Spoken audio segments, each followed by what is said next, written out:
Today's Daily Path devotional comes from 1 Samuel chapter 11, verse 6. And it said, "And the Spirit of God came upon Saul in power when he heard these words, and his anger was greatly kindled."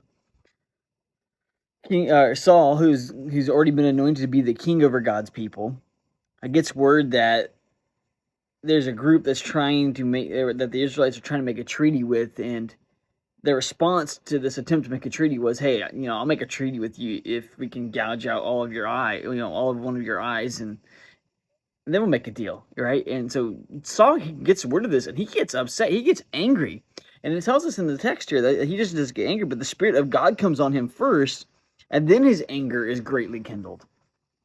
So it's almost like this is a righteous anger that has come from the Spirit of God and stirred within the passions and desires of Saul himself, who is anointed to lead God's people. That tells us that he has a passion for these people. He's a love for them.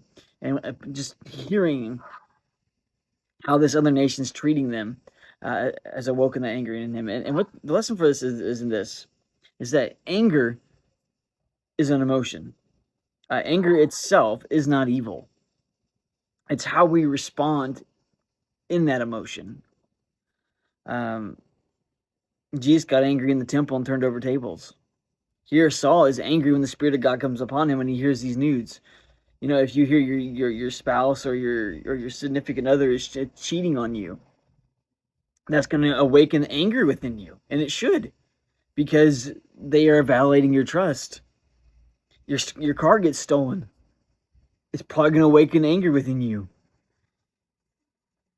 Anger is a response. It's an emotional response to something that happens to us in our lives. Now, one thing with anger, though, is we have to learn to examine why we're angry. Are we getting angry because, like Saul here, the Spirit of God's come upon us, and we have a justified, righteous anger about us? It's an anger that's in response to sin, or are we angry because we've been offended? It's not somebody else's sin. It's just that they did it different than us. So remember, anger is not sin, but also when you do get angry, stop and examine why.